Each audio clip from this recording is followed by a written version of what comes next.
Hi, this is Margaret Meloni, and welcome to the Death Dhamma Podcast. Together we will consider life, death, and impermanence. Because in between birth and death, we lose things.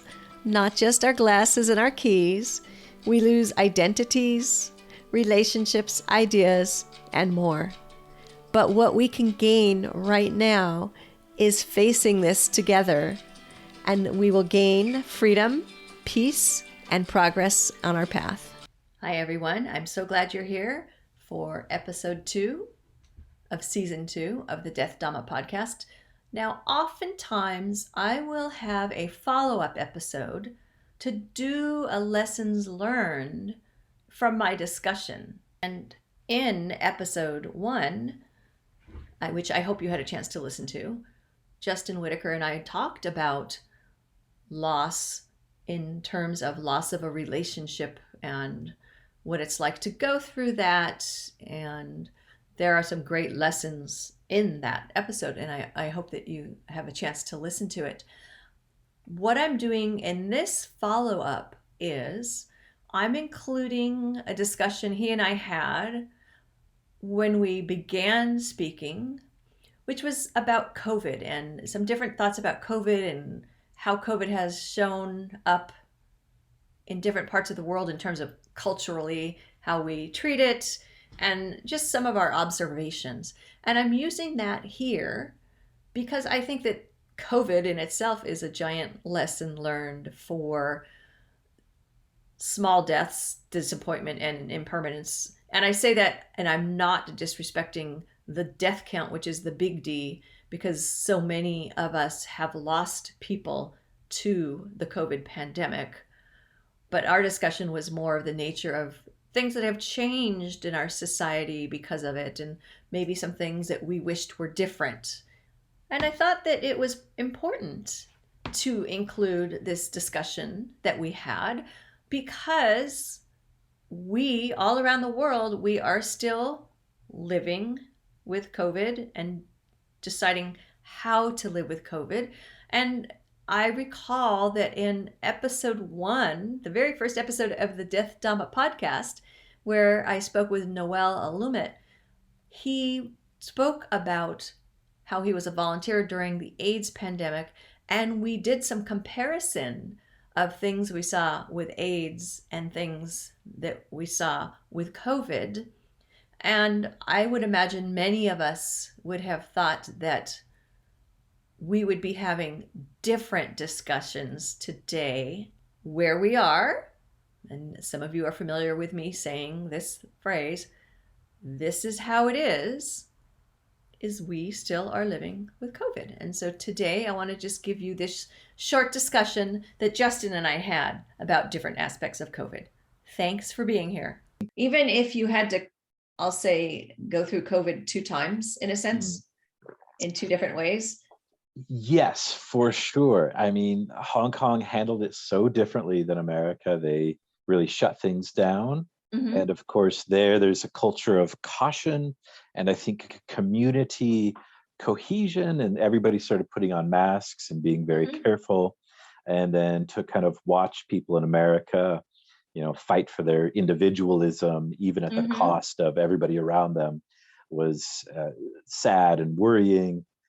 And then, to come back in the middle of it here, kind of when there was a dip in cases, and then just kind of be on somewhat semi-lockdown ever since. We have a toddler who, of course, hasn't been able to get vaccinated. Right. So, and then adjusting to that, like, what does our bubble size mean and how do we conduct ourselves? But definitely two very different experiences of lockdown. In a lot of ways, I wish I was back in Hong Kong because our life there was fairly normal, even in the midst of COVID, as it was starting to spread around the world. Because Hong Kong had been so cautious, cases were very low, and we felt comfortable meeting with friends and passing the baby around and not worrying too much. And then back here, because so many people have been so cavalier, we have been a little bit more cautious and a bit more worried. I can see that, because I think we're at this point, and I don't mean to be negative, but this does actually tie into our topic of, things changing and things that are like the little death, but not the big death. I mean, COVID has come with a death toll that's the real death. But this season, we're talking more about things that are death of ideas and situations as opposed to sentient beings. And I think we will always live with COVID in a way that we will always be aware now of more public health crises, which I think in the United States we haven't been, but I think other countries have been. I will say I've always admired how other countries were already using masks during flu season and cold season. And so to them, it's, big deal. Whereas to us, it was a big deal. And I can remember, like, several years ago, I had a student who came to class one night and she didn't feel well and she wore a mask, and everyone was like, thought she had the plague or something, because it's just it hasn't been part of the culture here. And I guess I hope that it does become part of our culture. I do too. Because it's actually so polite. It's a public health courtesy. You're right, polite. That, like you said, has caught on in East Asia, especially, and maybe we'll hear. I hope so. I think some of us will. Clearly, we can tell that some of us are never going to do that. Yeah. And, that's, I guess, it's a different topic. Maybe season 3 will be, I don't know, about death and politics or something. I'm not ready for that. I'm really not ready for that. But so, you saw 2 different sides of a way of life changing. And I will tell you that I do wonder sometimes, it makes me want to go back and research the post 1918 flu pandemic.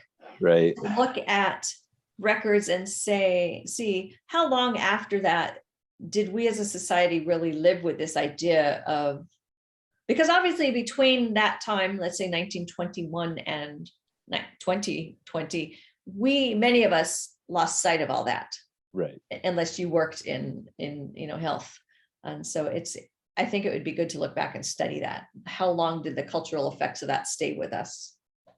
Yeah. And did it even rebound, kind of go the other way into the roaring 20s, where, alcohol and music and parties kind of became the cultural response, kind of the opposite of what public health authorities wanted. And are we destined to repeat that? Or can we learn? I don't know. I mean, we've certainly seen a couple of current incidents in the United States of people, being ready to go to an event and party and have these concerts. And then the end result has been stampeding and people being trampled and Yeah,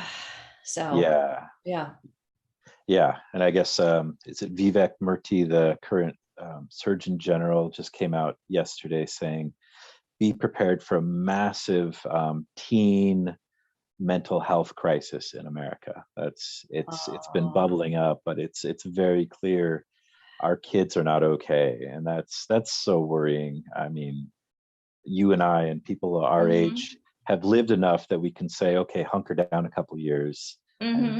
But for kids who have been 14, 16 at the start of this, I can imagine just so much of their life closing down and that being so painful. So, so since we're on the topic of these different kinds of deaths and things, and I promise I'm going to come back to you and ask you for some more specific things, but we are looking at, I'll say, the end of a cultural way of being and the rise of a new way of being, in that these young people, so like you have a toddler, and if your child was older, you may have started to teach your child to socially distance so as not to get ill.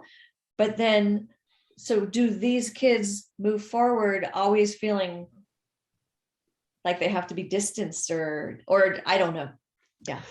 Yeah. So it's changing our culture, huh? Right. And I think worry about the subliminal effects of that in just having relationships, building bonds amongst their peer groups, And on the other side, just those who rebel against it and do the absolute opposite. It seems to be kind of tearing at our social fabric and the way we used to build community. And we need to figure that out. And how do we connect with people and help young people especially build new connections and new people in our communities? So many people are moving around, but are socially, physically isolated from one another. How do we make connections so that we can have good, healthy communities?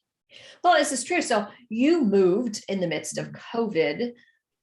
You moved to a place you knew. So you had people there, right? Yeah. I do have a friend who she and her husband moved as part of their retirement from an area that they had lived in for 30 years to an area where they're brand new, and they're making their way, but it has been difficult for them to form a new friend group. Yeah. How do you form a new friend group when you can't friend people? Exactly. Yeah.